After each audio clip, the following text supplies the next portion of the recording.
বাদশাহ হাজ্জাজ বিন ইউসুফের। এই লোকটা এত জালেম ছিল, জুলুম করতে করতে সীমা লঙ্ঘন করে ফেলেছিল। পাইক পিয়াদা যারা আছে তারা যে বলছে, বাদশাহ আপনার জন্য তো বাইরে যেতে পারছি না, আপনাকেও গালি দেয়, আমাদেরও গালি দেয়। বলছে গালি দেয় কে গো, আমি দেখবো। ছদ্মবেশ নিয়ে বাইরে গেছে, এক গ্রাম্য লোকের সাথে দেখা। ডাক দিয়ে বলছে, বেটা বাদশাহ হাজ্জাজ বিন ইউসুফকে চেনো? বলছে চেনো মানে? ও তো জালেম। কে কে বললেন? হ্যাঁ ও জালেম, ও জালেমের বাচ্চা জালেম। 2-3 বার জালেম বলার পর ওর মেজাজ গেছে খারাপ হয়ে। ডাক দিয়ে বলে, বেটা আমারে চেনো? বলছে না। আমি সে হাজ্জাজ। চিন্তা করছে আমার তো মাথা থাকবে না, মাথা নিচু করে বলছে, বাদশাহ নামদার আপনি কি আমারে চেনেন? আছে না তো। যে আমি এই গ্রামের ওই লোক যার মাসে 2 দিন মাথা খারাপ হয়, আজকে তার পয়লা দিন। তুই পাগল? 2 দিন মাসে মাথা খারাপ হয়, আজকে পয়লা দিন আর একদিন হবে। আমি পাগল ধরলাম এতক্ষণ ধরে। পাগল বলে ওই দিন বেশি গিয়েছে, তাছাড়া বাঁচার কথা ছিল। আমরাও এই 15.5 বছরে পাগল বলে বেশি আছি। কথা বলছেন, জোর করে আদায় করতে চেয়েছিলেন, কি হলো? 14,500 কোটি টাকা আপনি নষ্ট করেছেন এই মরা মানুষটার জন্য। একদিনেই আমার মনে হয় এখন একটা কানও খুঁজে পাওয়া যাবে। সেদিন কয়রায় যাচ্ছিলাম, যাওয়ার সময় কয়েকটা খালি কান মান কিছু নেই, সব উল্টিয়ে দিয়েছে। এজন্য আগামীতে যারা আসবেন জোর করবেন না, যে আসেন জোর করবেন তো আপনার বাড়িও এরকম 5 বছর পরে শ্মশান হয়ে যাবে। কে কথা বলেন না কেন? এটাকে আমি বানিয়ে বললাম। সূরা নমলের ভেতরে পাবেন 19 নাম্বার পারা 20 নাম্বার পৃষ্ঠার 7 নাম্বার লাইনের 52 নাম্বার আয়াতে আছে, প্রথম অংশে পাবেন। ফাতিলকা বুয়ুতুহুম খাওফিয়াতাম বিমা যালামু। এই আয়াতের তাফসিরে আপনি দেখবেন। আয়াতগুলো লম্বা করা যাচ্ছে না। হযরতে কাবিল না হযরতে হাবিল সঙ্গে সঙ্গে ভাইকে জবাব দিয়েছিলেন, ক্বালা ইন্নামা ইয়াতাকাব্বালুল্লাহু মিনাল মুত্তাকিন। এখানে যদি কেউ আলেম থাকেন আমি তাকে বলছি, আল্লাহ পাক যদি ক্বালা ইন্না ইয়াতাকাব্বালুল্লাহু বলতেন তাও আমরা অর্থ করে ফেলতাম। মা দিলেন কেন? এই জন্যে তাফসীর মাহফিলে আসতে হয়। কেন আল্লাহ মা দিলেন? আপনি ইন্না শব্দের সাথে যদি মা লাগিয়ে দেন তাহলে বাংলা অর্থ দাঁড়াবে একমাত্র, কেবলমাত্র, শুধুমাত্র, এরাই, এইটাই। শেষে হস্যাই যোগ করা লাগবে। আল্লাহ রাব্বুল আলামিন ইন্না মা দিয়ে জানিয়েছেন।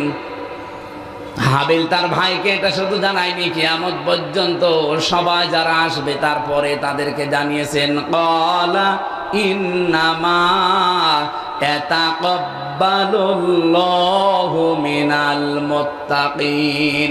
ইয়াতাকাব্বালু এটা মোসারে, বর্তমান, ভবিষ্যৎ, প্রেজেন্ট, ফিউচার। যদি তার ভাই পর্যন্ত সীমা লঙ্ঘন থাকতো, সীমাবদ্ধ থাকতো, তাহলে কিন্তু ইয়াতাকাব্বালু দিতেন না। ওখানে মাজির সিগা, অতীতের শব্দ ব্যবহার করতেন। ইয়াতাকাব্বালু মোসারে দিয়েছেন এই কারণে, শুধুমাত্র এখন কাবিলের জন্য এটা না, কিয়ামত পর্যন্ত কাবিলের বহু মানুষ দুনিয়ায় আসবে। তাদেরকে সতর্ক করে বলেছেন, শুধুমাত্র কেবলমাত্র একমাত্র আল্লাহ পাক গ্রহণ করে থাকে, কবুল করে থাকে। আল্লাহ পাক শুধুমাত্র গ্রহণ করে থাকে, কবুল করে থাকে। দুনিয়ায় যারা মুত্তাকি তাদের ইবাদত বন্দেগী কাজকর্ম তাছাড়া অন্য কারোরটা কবুল হয় না। যেহেতু ইবাদত বন্দেগীর ভেতরে নুসুকের একটা অর্থ বলেছিলাম। নুসুক মানে কি বলেছিলাম? নুসুক মানে কোরবানি, নুসুক মানে ইবাদত বন্দেগী, নুসুক মানে হজের কার্যকলাপ। 3টা অর্থ আছে। আপনার জীবনের কোনো কিছু কবুল করাতে হলে আপনাকে আগে মুত্তাকি হওয়া লাগবে। এমনকি এই কোরবানিও যদি কবুল করাতে চান, তাকওয়া ছাড়া কোরবানি কবুল হবে না। লা ইয়ানালাল্লাহা লুহুমুহা ওয়ালা দিমাউহা ওয়ালাকিন ইয়ানালুহুত তাকওয়া মিনকুম। আল্লাহ পাক বলেন, লান শব্দ দিয়েছি এনাল, এর আগে মোজারের আগে লান আসলে বাংলা অর্থ দ্বারা জীবনেও হবে না, কখনোই হচ্ছে না, হবে না। তোমাদের গোশত, চর্বি, চামড়া তোমাদের পশুর এই সমস্ত কোনো কিছু আল্লাহর কাছে পৌঁছায় না। আল্লাহর কাছে শুধুমাত্র পৌঁছায় তোমাদের মনের তাকওয়া। কি পৌঁছায়? তাকওয়াটা কি? বাংলাদেশ, ভারত, পাকিস্তান এই তিনটা দেশে একটু ঝামেলায় আছি আমরা। তাকওয়া বললে আমরা শুধু পোশাকের তাকওয়া খুঁজি, যে বিশাল জব্বা গায়ে দেওয়া লাগবে, সুন্দর টুপি মাথায় দেওয়া লাগবে, হাতে তসবি থাকা লাগবে, তাহেরি ভাইয়ের মতো বিশাল একটা পাগড়ি মাথায় দেওয়া লাগবে, আর মাঝে মাঝে একটু জিকির করা লাগবে, হো হো। বিশাল তাকওয়াবান হয়ে গেছে না? তাকওয়ার প্রথম অর্থ হচ্ছে আল্লাহর ভয়, এটা তোমরা সবাই জানি। তাকওয়ার আসল অর্থ হচ্ছে যজ্ঞ। কি বললাম? যজ্ঞ। যোগ্যতা অর্জন করা লাগবে আপনাকে। যে যে জায়গায় আমরা আজ যেতে চাই, ওই জায়গায় পৌঁছাতে হলে আমাদের যোগ্যতা থাকা লাগবে। সত্যি আমাদের যদি যোগ্যতা না থাকে, আল্লাহ পাক আমাদেরকে সাহায্য করবেন না। এখানে কোরআনে কারিমে যত জায়গায় সাহায্যের কথা যেখানে আসবে দেখবেন, ইমানের পরে আল্লাহ হয় সলেহ দিয়েছেন, নাই তাকওয়া দিয়েছেন। আমি আধুনিক ব্যাখ্যা তাফসীর পড়ে দেখেছি, সলেহ এবং তাকওয়া এই দুইটা শব্দের অর্থই বাংলা অর্থ আসে যোগ্য, যোগ্যতা। শুধু ইমানে নিয়ে বসে থাকলে হবে না, আপনাকে প্রস্তুতি নেওয়া লাগবে, যোগ্যতা অর্জন করা লাগবে। আজ পাকিস্তানের সাথে ভারত পারছে না, তাদেরকে দেখে দাদা বাবা দোলা ভাই বলে পালাচ্ছে। এটা বাংলাদেশের সাথে হলে করতো না, কারণ ওদের যা আছে আমাদের সে জিনিস নেই। ওদের তো অস্ত্র শস্ত্র পারমাণবিক এগুলো তো আছে, এমনকি ওদের যে ইমান ওদের ভেতরে। আমি কালকে একটা স্ট্যাটাস দেখলাম, একজন ক্যাপ্টেন তার বাবা পাকিস্তানের আর্মিদেরকে বলছে, দেখেন ছেলেকে পাঠিয়েছি দেশ রক্ষার জন্যে, দেশ মাতৃকা রক্ষার জন্য পাঠিয়েছি। আমার ছেলে যুদ্ধে গেছে। এই পৃথিবীর নিকৃষ্ট জাতি এই মুশরিক, এই উগ্রপন্থী হিন্দুরা। এই দুনিয়ার দুইটা জাতি সবচাইতে নিকৃষ্ট, একটা ইহুদি আর একটা মুশরিক। এদের বিরুদ্ধে যেহেতু পাঠিয়েছি, এমনি পাঠাইনি আমার ছেলেকে। এই ভারত একটা ধোয়া তুলে আমার দেশে তারা জঙ্গি আছে এই কথা দুনিয়ার মোড়লদেরকে জানিয়েছে, যে এই দেশে জঙ্গি আছে, আমরা জঙ্গির ঘাঁটিতে বিমান হামলা চালিয়েছি। এত বড় মিথ্যা কথা আপনি দুনিয়ার মানুষকে শুনিয়েছেন, আর মানুষ বিশ্বাস করবে? আপনি জঙ্গি ঘাঁটিতে যদি বিমান হামলা করেন, তাহলে জঙ্গি যেখানে আছে সেই জায়গায় মারলেন না কেন? আপনি তো বিমান হামলা করেছেন মসজিদে, মাদ্রাসায়, শিশুদের উপরে। কথা বলছে না কেন? এরা আপনি দেখেন না, মসজিদ ভেঙে চোরমার করে দিয়েছে, মাদ্রাসায় মেরেছে বোমা, ছোট ছোট বাচ্চাদেরকে দুনিয়া থেকে বিদায় করেছে। কেন আপনি এই বেসামরিক মানুষ মারলেন কেন? আপনি যদি জঙ্গি হামলা করেন, তাহলে জঙ্গি যেখানে আছে সেখানে মারেন। এই ধোয়া তুলেছিলেন 54 বছর এই ভারত আমাদের সম্পর্কে, যে আমাদের দেশে নাকি জঙ্গি আছে। এটা যে ডাহা মিথ্যা কথা, তার প্রমাণ এই 9 মাস 3 দিন। এই 9 মাস 3 দিন চলছে, আজ পর্যন্ত দেশে একটা জঙ্গি ধরা পড়ল না। কি কথা বলেন? জঙ্গি নেই ওই দেশে, কারণ আমার মতো মানুষ করে জঙ্গি বানিয়েছিল। তাও জঙ্গির প্রধান নাকি আমি, আনসারুল্লাহ বাংলা টিমের প্রধান। ও ছাতা যে কি আমি আজ পর্যন্ত জানি না। কারণ জঙ্গি নাটক যিনি লিখত তিনি পালিয়েছে। এক কথা বলে না কেন? তাদেরকে আজ নিষিদ্ধ করার জন্য সারা বাংলাদেশ এখন সব এক জায়গায় হয়ে গেছে। এখন আর দল মত নেই। আমরা চাচ্ছি খুব তাড়াতাড়ি তাদের নিষিদ্ধ করে দেন, নয়তো প্রায় 4500 কত 4500 মানুষ অলরেডি ইন্ডিয়াতে পালিয়ে বসে আছে। তারা ওখানে বসে বসে হাওয়া খাচ্ছে না। আরে ভাই, তাদের কিছু না থাক, তাদের ব্রেন তো কাজ করছে। তারা ষড়যন্ত্রে মেতে আছে। ওরা ওই দাদা বাবুদেরকে দিয়ে দেশটা অস্থিতিশীল করার জন্য চেষ্টা চালাবে। এই জন্য ওদের ব্যান্ড করে দেন, নিষিদ্ধ করে দেন। ওদের কোনো কাজ কারবার দুনিয়ায় যদি না চলে, তাহলে দেশটা অন্তত নিরাপদ হয়ে যাবে। নয়তো সামনে যদি ওরা আবার কোনো কলু তৈরি করে দেশটাতে আবার হত্যাযজ্ঞ চালায়, এই দায়ভার কিন্তু যারা এখন দায়িত্বে আছেন তাদের নেওয়া লাগবে। যেন আহ্বান জানাচ্ছি এই জনতার পক্ষ থেকে, যেহেতু ঢাকা এখন যেতে পারছি না, এইটাই আমরা ঢাকা মনে করছি। এই কথা বলে না কেন? শাহবাগের সাথে 100 ভাগ একাত্মতা প্রকাশ করে আমরা জানাচ্ছি, এই মুহূর্তে তাড়াতাড়ি সকাল হতে হতে এই ফ্যাসিস্ট, এই খনিদেরকে দেশ থেকে নিষিদ্ধ করা লাগবে। সাতক্ষীরাবাসী, যে কথাটা তুলেছিলাম আপনাদের জন্য, আল্লাহর দরবারে আমরা যদি যোগ্যতা অর্জন করতে না পারি, এই ক্যাপ্টেনের বাবা বলেছিল, সন্তানকে পাঠিয়েছি আমি আল্লাহর ঘর মসজিদ, নবীর ঘর মাদ্রাসা এবং ছোট ছোট বাচ্চাদের জীবনের কারণে। ছেলে যদি সামনে বুকে গুলি লাগে তাহলে নিয়ে আসবা, মাটি দিয়ে দেব। আর যদি পেছনে গুলি লাগে আমার বাড়িতে নিয়ে আসবা না, বন জঙ্গলে অথবা নদীতে সাগরে ফেলে দিবা। পরবর্তীতে সন্তান যখন নিয়ে এসেছে দেখে, হ্যাঁ নিয়ে আসলে কেন? চাচা, আপনার এই সন্তানের পিঠে একটা গুলিও লাগে নাই, ওর গুলি লেগেছে 22টা সব বুকে। তো ওরা যোগ্যতা অর্জন করেছে বিভিন্ন শক্তি দিয়ে, ইমানের শক্তি দিয়েও। আর আমরা কোথায় আছি? ঢাকা থেকে আমার মনে হয় যদি একটা মিসাইল আমাদের যায় আছে ভাঙ্গাচোরা, যদি ওইটা ঢাকা থেকে মারে, চট্টগ্রাম পর্যন্ত যেতে 3 জায়গায় চাঁদা দেওয়া লাগবে।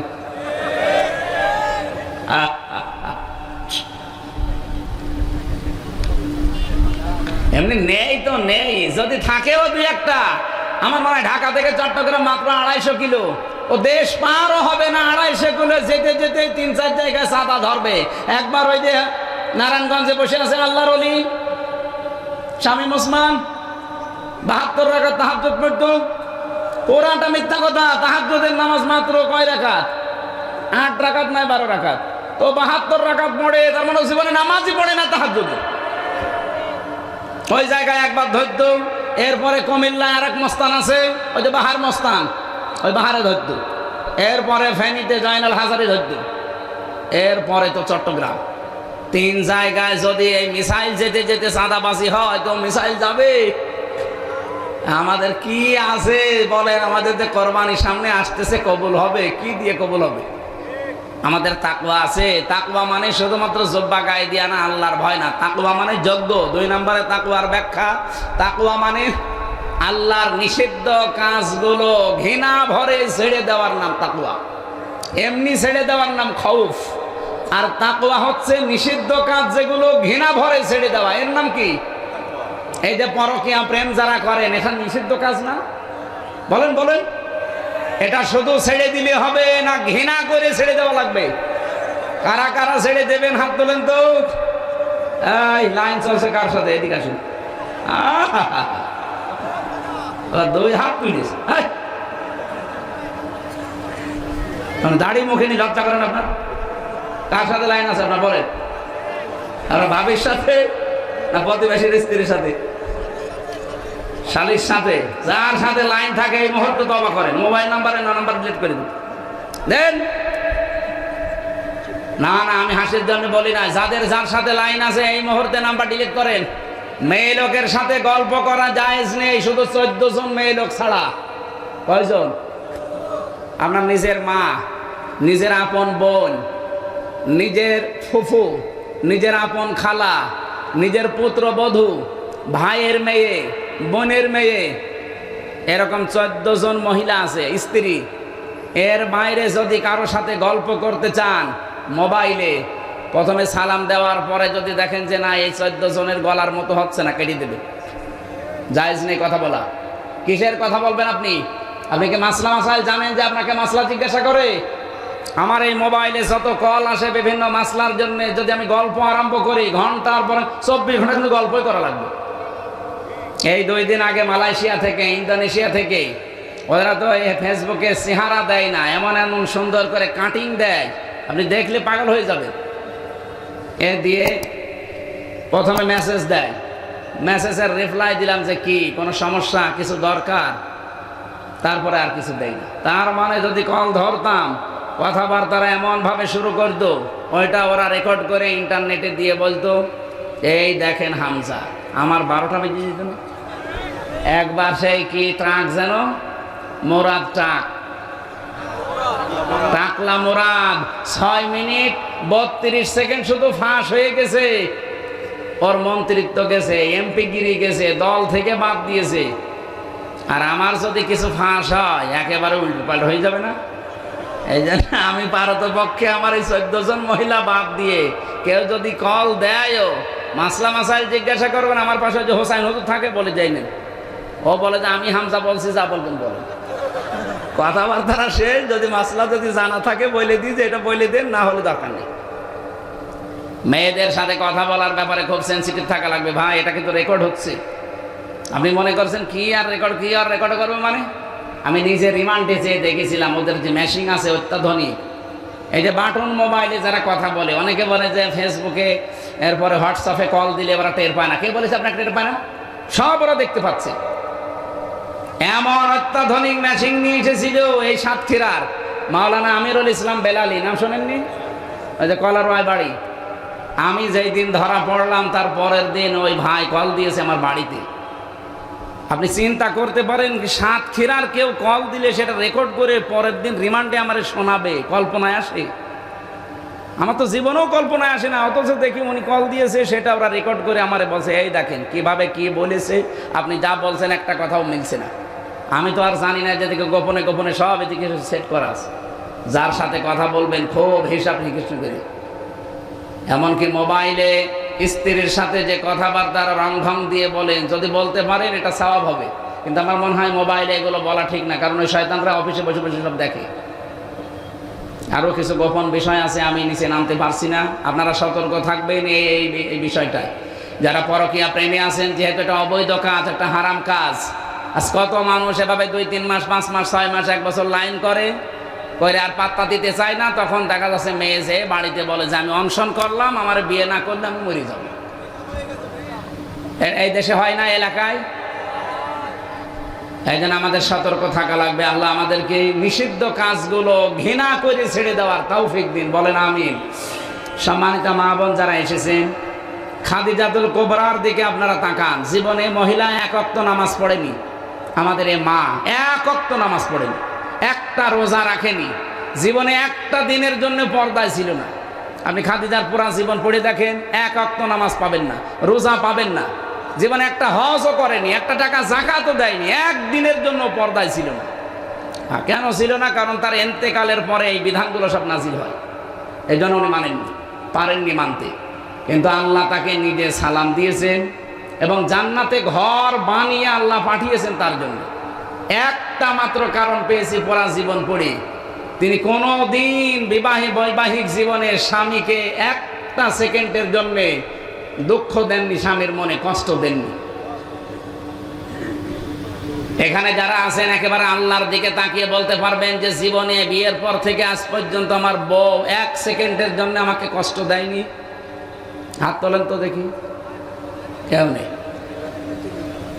এই যে ইনিও পারি না, আমিও পারি না। আমি মিথ্যা কথা বলবো কেন?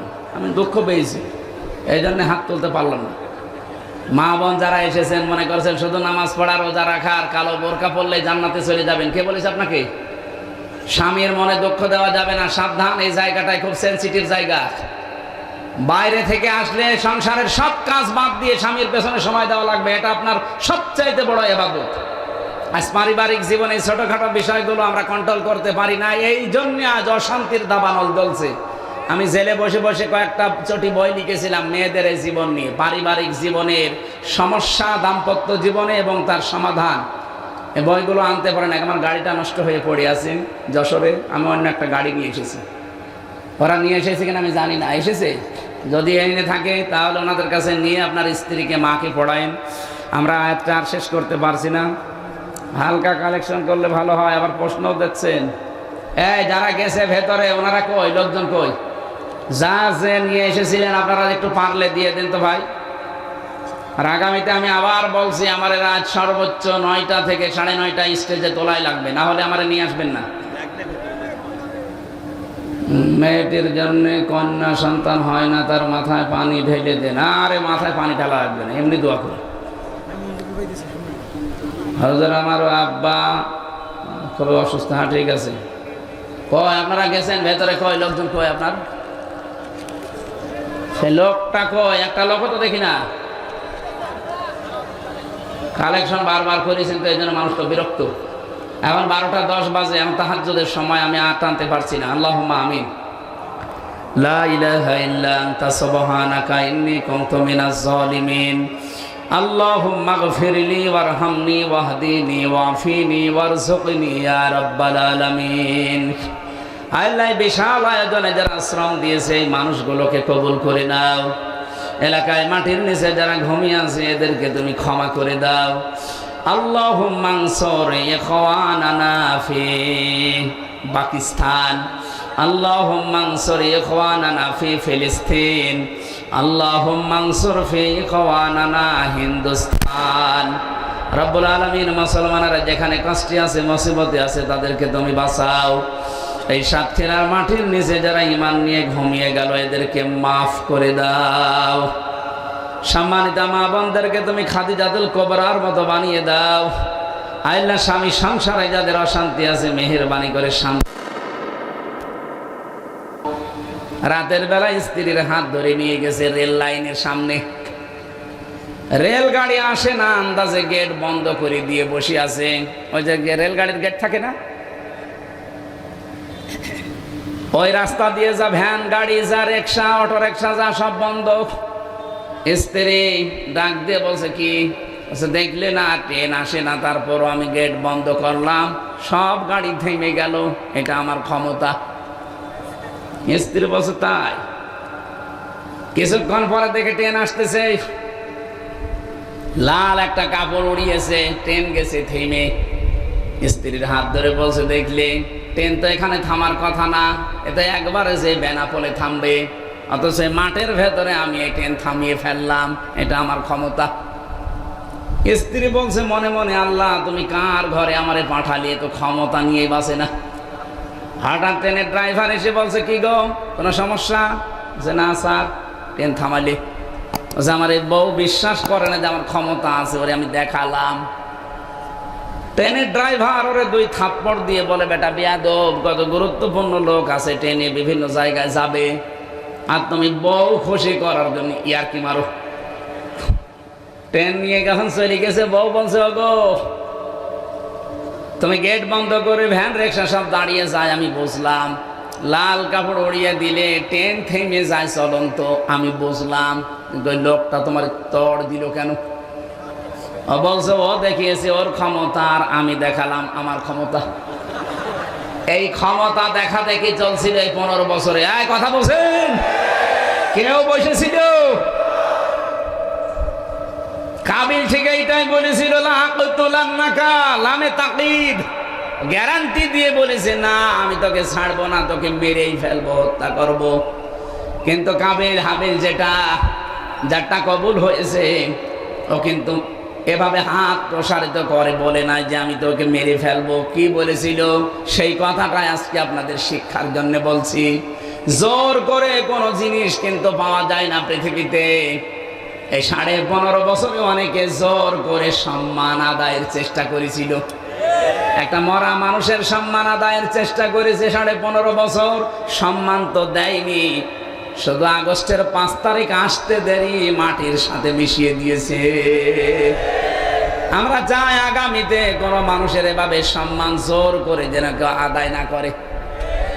এরকম অনেকে এখনো ধান্দায় আছে, যা আবার চাই, যদি চেয়ার পাই ও করেছে বাবা আর আমি করবো স্বামীর। আপনি জোর করে সম্মান নিতে পারবেন না, এটা মানুষের মনের বিরুদ্ধে চলে যায়। কারণ মানুষকে 3.5 হাত বডির ভেতরে এমন কিছু আল্লাহ দিয়েছেন, জোর করে যা যা পাবেন ওইটাই রিয়াক্ট করবে। কি কথা বলছেন? হ্যাঁ, হয়তো ভয়তে ভয়তে কিছু বলবে না সামনাসামনি, কিন্তু পরিবেশ পেলেই উল্টিয়ে যাবে।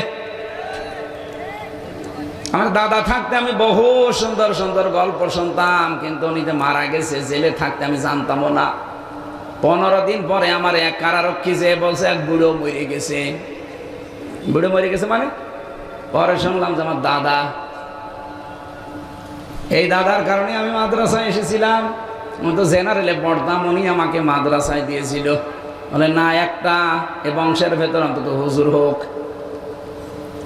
আল্লাহ তাকে জান্নাতুল ফেরদাউস দান করেন।